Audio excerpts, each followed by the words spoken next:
세로 막대형 차트는 세로 형태의 막대 차트예요. 그래서 일정 기간의 데이터의 변화를 갖다가 보여준다라는 거고, 각 항목 간에 비교할 때, 항목들을 비교할 때 사용하는 거고, 범주는 수평으로, 값은 수직 형태로 작성이 되고요. 그 다음에 시간에 따른 변화를 강조할 때 사용하는 게 바로 세로 막대형 차트고, 그 다음에 가로 막대형 차트 같은 경우는 가로 형태로 나타나는 거예요. 그래서 개별 항목을 비교할 때 사용하는 거고, 얘는 범주는 수직이고 값은 수평으로 구성되는데, 비교하는 값들을 강조, 그 다음에 시간은 강조하지 않는다라는 거 한번 보겠습니다.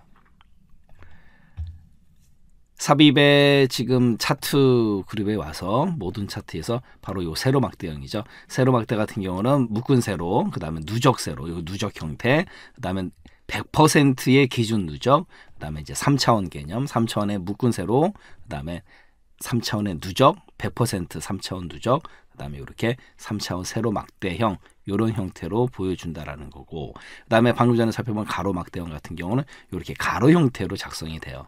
그래서 묶은 가로 막대, 그 다음에 얘 같은 경우도 누적 형태, 100% 누적 가로, 그 다음에 3차원의 묶은 가로, 그 다음에 누적, 그 다음에 100% 누적, 이런 식으로 작성이 된다라는 거죠. 이게 바로 세로 막대형 차트, 가로 막대형 차트가 되는 거고, 그 다음에 꺾은 선형 같은 경우는 꺾어지는 형태로 나타나는 거죠. 그래서 일정 기간의 데이터의 추세를 나타낼 때 사용하는 거고, 또 데이터 계열 하나가 하나의 선으로 표시된다라는 거, 꺾은 선형도 한번 보겠습니다.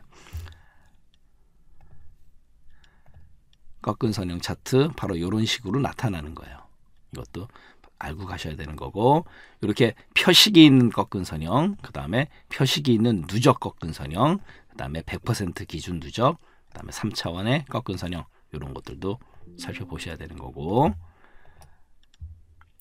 그 다음에 원형 차트 같은 경우는 또 신경 쓰실 게 뭐냐면, 원과 같은 형태의 차트잖아요. 근데 원이 영어로 뭐예요? 하나잖아요. 그래서 얘는 하나의 계열, 데이터 계열을 구성하는 항목 합계에 대한 크기 비율로 표시해 주는 거고, 바로 이제 이 부분, 항상 한 개의 데이터 계열만을 가지고 있다. 한 개의 계열, 한 개가 영어로 원형 차트에 원, 이렇게 또 머릿속에 넣어두시면 돼요.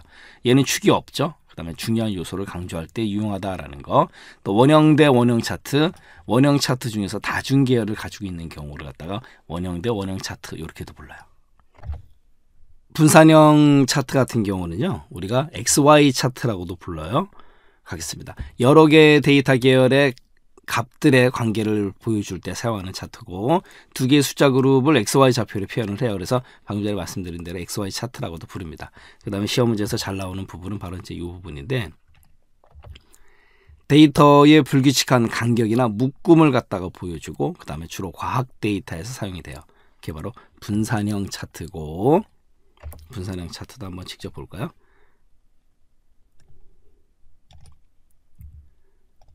분산형 같은 경우 이렇게 흩어진 정도를 나타내는데, 얘는 이제 분산형, 얘는 곡선 및 표식이 있는 분산형, 그 다음에 얘는 곡선으로, 그 다음에 직선 및 표식이 있는 분산, 그 다음에 직선, 그다음에 얘 같은 경우는 이제 거푸명이고요. 얘는 3차원의 거푸명이에요. 그래서 거푸명이 분산형 쪽으로 들어왔다라는 거고,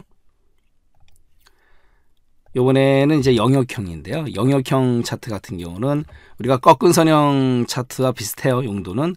근데 꺾은 선형 같은 경우는 시간에 따른 변화나 추세를 선으로 표시했잖아요. 그런데 영역형은 영역으로 표시합니다. 그 차이점이고, 그 다음에 도넛 차트 같은 경우는 원형 차트하고의 차이점이 뭐냐면 다중계열, 여러 개의 계열을 가질 수 있어요. 우리가 방금 전에 배운 대로 원형 차트는 하나의 계열만을 가지는 데 비해서, 그 다음에 도넛 차트 같은 경우는 3차원 차트로 작성할 수가 없습니다. 아까 우리 분산형 차트도 3차원 차트로 작성할 수 없었고, 분산형, 그 다음에 도넛형, 그 다음에 주식형도 있었죠. 3차원 차트로 작성할 수가 없어요. 도넛 같은 경우는 원형 차트 안에 들어가 있습니다. 그 다음에 방사형 차트 같은 경우는 각 범주의 중간 지점에서 뻗어나가는, 그래서 자체 값축이 있다라는 거고, 같은 계열의 값은 모두 선으로 연결이 돼요. 방사형 차트도 생김새 한번 잘 보셔야 돼요. 방사형 차트 같은 경우 지금 바로 이제 이 부분이죠. 이렇게 뻗어나가는 개념 가운데서, 그래서 방사형, 그다음에 표식이 있는 방사형이고, 그다음에 얘는 이제 채워진 방사형 됐네요. 그 다음에 표면형 같은 경우는 또 시험 문제에서 뭐가 잘 나오냐면요. 얘는 시험 문제에서 요 센텐스가 그대로 나옵니다. 두 데이터 집합에서 최적의 조합을 찾을 때 유용함, 이러면 표면이에요. 최적의 조합이라는 말이 나오면 표면형 차트다라는 거고, 그 다음에 이제 거품형 차트 같은 경우는 세 값의 집합을 비교할 때 사용하는 차트예요. 그래서 거품형 차트는 XY, 우리 분산형 차트 기억나시죠? XY 차트의 한 종류이고, 데이터 표식의 크기는 세 번째 변수의 값으로 나타낸다. 요 맞다 틀리다 시험 문제 잘 나오니까 조심하시고요. 주식형 차트 같은 경우는 고가, 저가, 종가 차트라는 주식 가격을 나타낼 때 사용하는 차트고요.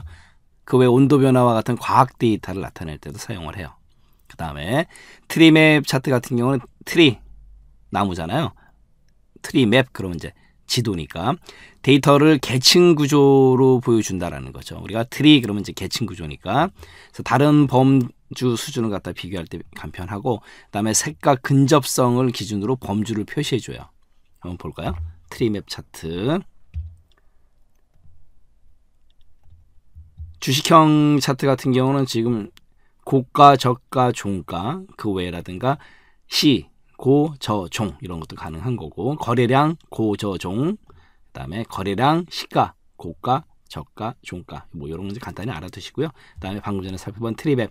트리맵 같은 경우는 색과 근접성을 가지고 데이터를 나타내는 거고, 그 다음에 데이터 양이 많을 때 쉽게 표시할 수 있다. 이게 바로 이제 트리맵 차트예요. 그 다음에 썬버스트 같은 경우는 지금 이런 형태, 썬버스트, 가운데가 구멍이 되어 있고 이렇게 태양 모양으로. 그 다음에 히스토그램 같은 경우는 계급 구간을 나타낼 때 통계에서 많이 이용을 하는 거죠. 상자 수염 같은 경우는 수염이라는 이런 형태가 있어요. 그 다음에 포포 같은 경우는 포포 모양으로 이렇게 작성이 되는 거고, 그 다음에 깔때기형은 깔때기 모양이 되는 거죠. 그 다음에 혼합 차트 같은 경우는 여러 개의 차트를 갖다 한꺼번에 사용할 때, 우리가 예전에는 콤보 차트 이렇게도 불렀어요. 그래서 묶은 세로 막대형, 꺾은 선형, 그 다음에 묶은 세로 막대형의 꺾은 선형의 보조축, 그 다음에 얘는 이제 누적 영역의 묶은 세로, 그 다음에 얘 같은 경우는 이제 사용자가 지정해서 조합할 수도 있다라는 거죠. 그게 바로 이제 혼합이에요. 살펴보겠습니다. 썬버스트 차트. 계층적인 데이터를 표현할 때 적합하고, 그 다음에 계층 구조 내에 빈셀이 있는 경우에 그릴 수 있다라는 거고, 그 다음에 히스토그램 같은 경우는 데이터의 분포 내 빈도, 그 다음에 계급 구간이라는 게 있다라는 거, 그 다음에 상자 수염 차트 같은 경우는 수염이라는 선이 포함될 수 있다. 우리가 방금 전에 살펴본 대로. 그 다음에 포포 차트 같은 경우는 이제 포포 모양으로 값을 더하거나 뺄 때 재무 데이터의 누적 합계, 뭐 이런 것들 간단하게 알아두시면 되고요. 그다음 혼합 차트는 매우 중요해요. 매우 중요합니다. 일명 콤보 차트라고도 불렀었던 건데, 두 개의 차트가 혼합되는 개념이에요. 그래서 여러 열과 행이 있는 데이터를 갖다 혼합 차트 그릴 수 있다라는 거고, 그 다음에 묶은 세로 막대형의 꺾은 선형, 묶은 세로 막대형의 꺾은 선형의 보조축, 이미 살펴본 대로 누적 영역의 묶은 세로 막대형, 그 다음에 사용자가 지정해서 만들 수도 있다라는 거죠. 네, 포인트 강의 마치도록 하겠습니다.